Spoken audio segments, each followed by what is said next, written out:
और पिछले 6 वर्ष के अंदर जो परिवर्तन आया है, परिवर्तन में जो चीजें हम सबको देखने को मिली वह आज हमारे सामने देखने को मिल सकता है कि अभी हम लोग इस वर्ष फरवरी में, यानी ठीक 5 वर्ष के बाद जब हम लोगों ने अपना पहला ग्लोबल इन्वेस्टर समिट किया, तो इसमें हमें 36 लाख करोड़ रुपए के प्रस्ताव प्राप्त हुए हैं। सम्मान करने के 36 लाख करोड़ के प्रस्ताव, यह परिवर्तन है। यह परिवर्तन इस बात को बताता है कि उत्तर प्रदेश के अंदर निवेश का उचित माहौल है। एक निवेशक के लिए सबसे पहली शर्त उसकी होती है उसकी सुरक्षा, उसको सुरक्षा का माहौल मिले। ईज ऑफ डूइंग बिजनेस इसके बाद आएगा। जब वो सुरक्षित ही नहीं तो ईज ऑफ डूइंग बिजनेस का करेंगे क्या? और उस सुरक्षित माहौल में हर व्यक्ति आता है, साहब हम यूपी में आना चाहते हैं क्योंकि उत्तर प्रदेश में आज बेहतर माहौल है, सुरक्षा का माहौल है, हम निवेश करना चाहते हैं। आज उसका पहला मैसेज वहां से शुरू होता है और इसको बनाए रखना, इस पे कार्य करना, इसको हर स्तर पर बना करके आगे बढ़ाना, ये हमारा दायित्व है।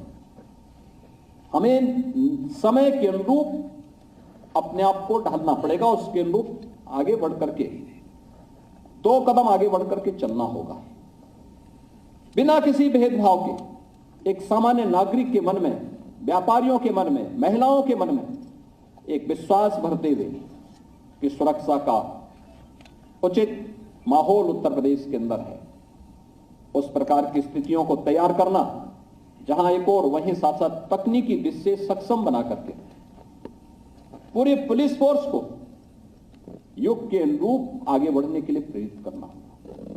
और इसीलिए आज जोनल स्तर पर हम लोग फॉरेंसिक लैब स्थापित कर चुके हैं। उत्तर प्रदेश का जो पहला UP police and forensic institute में पाठ्यक्रम इस सत्र में प्रारंभ होने जा रहा है, जो उत्तर प्रदेश के अंदर पहला अवसर है। अब हमें आने वाले कुछ समय के बाद मैन पावर के लिए किसी अन्य पे निर्भर होना नहीं, बल्कि उत्तर प्रदेश का मैन पावर जो यहां से ट्रेंड होगा, यहां से डिग्री लेगा, डिप्लोमा लेगा, सर्टिफिकेट लेगा, वह देश और दुनिया के अंदर उत्तर प्रदेश का नाम लेकर के जाएगा। ये आज लखनऊ में हम लोग इसी सत्र में इसे प्रारंभ करने जा रहे हैं। महिला सुरक्षा के मामले में हमें और काम करना होगा और बहुत कुछ हो सकता है। अभी मैं पिछले दिनों, मेरे साथ डीजीपी साहब भी थे और प्रमुख सचिव गृह भी थे, हम लोगों ने गोरखपुर में 2 थानों का उद्घाटन किया। मॉडर्न थाने बने हैं, अच्छे थाने बने हैं। तो प्रधानमंत्री जी की मंशा थी, क्या ये हो सकता है कि समय के अनुरूप, जगह की कमी, हम हॉरिजॉन्टल की बजाय वर्टिकल चले, ऊपर चलने की स्थिति को, खासतौर पर थानों में प्रशासनिक कार्य, पार्किंग, बेसमेंट का उपयोग पार्किंग के लिए करें, ग्राउंड और फर्स्ट फ्लोर प्रशासनिक कार्य के लिए, और उसके बाद फिर ऊपर के फ्लोर बैरक के लिए, आवासीय सुविधाओं के लिए या गेस्ट हाउस वगैरह बनाना है, इसके लिए हम उन फ्लोर्स का उपयोग करें। और नेट जीरो के लक्ष्य को प्राप्त करते हुए सोलर पैनल लगाएं। मैंने वहां देखा कि इंस्पेक्टर के थाने में भी एसी है, कमरे में भी, रूम में भी एसी है, वहां पर सब इंस्पेक्टर जो थे उनके एसएसआई के भी उसमें एसी है, कई एसी लगी हुई है, लेकिन 100 किलोवाट का सोलर पैनल इस सारे को कवर कर लेता है और बिजली का बिल केवल जो मीटर का किराया होगा उतना ही पुलिस को चुकाना होगा, शेष वो अपने आप नेट मीटरिंग के माध्यम से पावर कॉर्पोरेशन अपने आप उस बिजली को खरीद लेगा।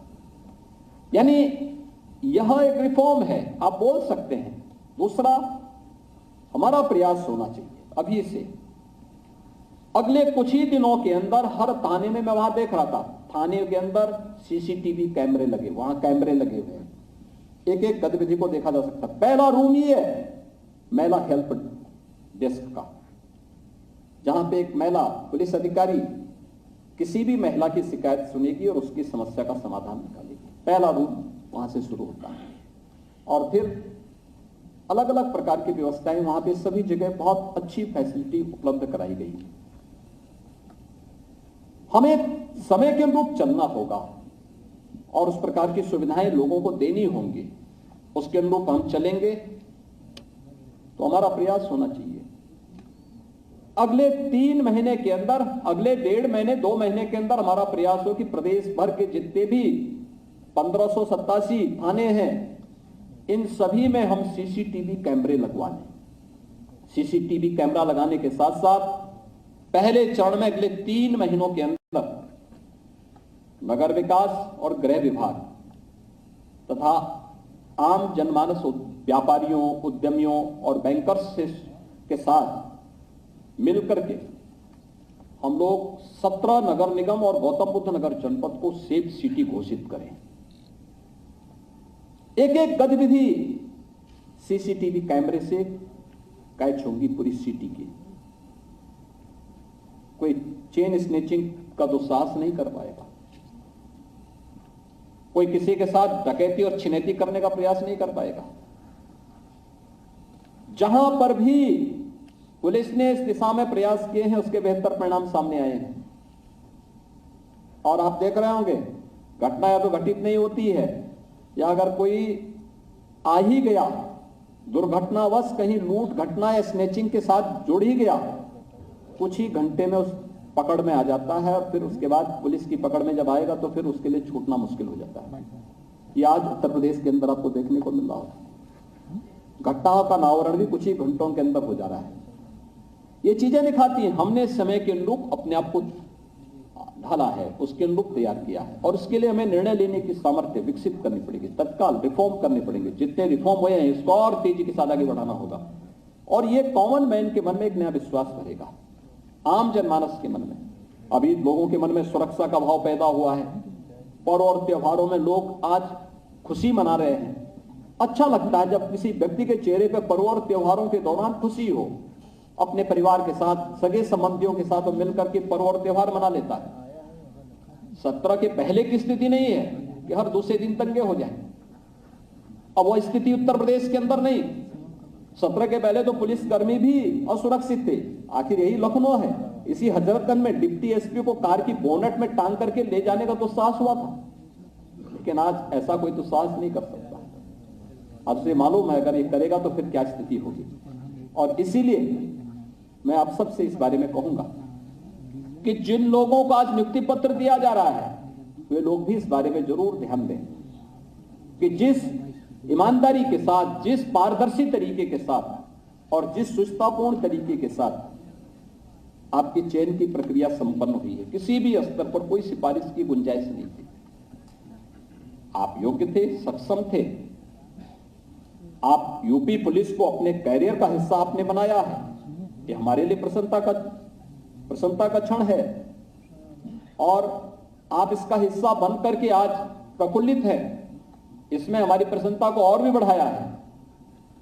लेकिन साथ साथ सरकार की अपेक्षा भी यही होगी कि आप भी उसी प्रतिबद्धता के साथ आप भी कार्य करके अपने आप को साबित करेंगे।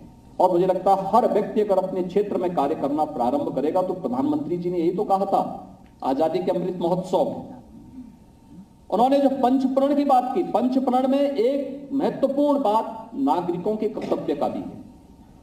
हर व्यक्ति जो जिस क्षेत्र में है अगर वह अपने कर्तव्यों का ईमानदारी पूर्वक निर्वहन करता है तो ईमानदारी पूर्वक उसके निर्वहन का कार्य यह भी एक राष्ट्रीय कार्य है।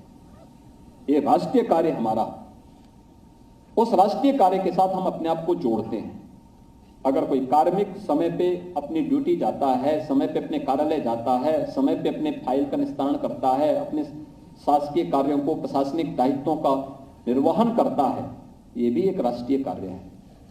और उस कार्य को ईमानदारी के साथ आप पूरा करें, इस विश्वास के साथ मैं एक बार फिर से यहाँ पर 1148 कार्मिकों को यहाँ पर नियुक्ति पत्र वितरित होने जा रहे हैं। और अभी परसों हम एक और नियुक्ति पत्र देने जा रहे हैं, वह खिलाड़ियों के लिए होगा। यानी उत्तर प्रदेश पुलिस बल में इतनी बड़ी संख्या में खिलाड़ियों की भर्ती, अंतर्राष्ट्रीय खिलाड़ी चयनित होकर के आएंगे और यहाँ पर एक समारोह हम खिलाड़ियों का स्पेशल करने जा रहे हैं जिनको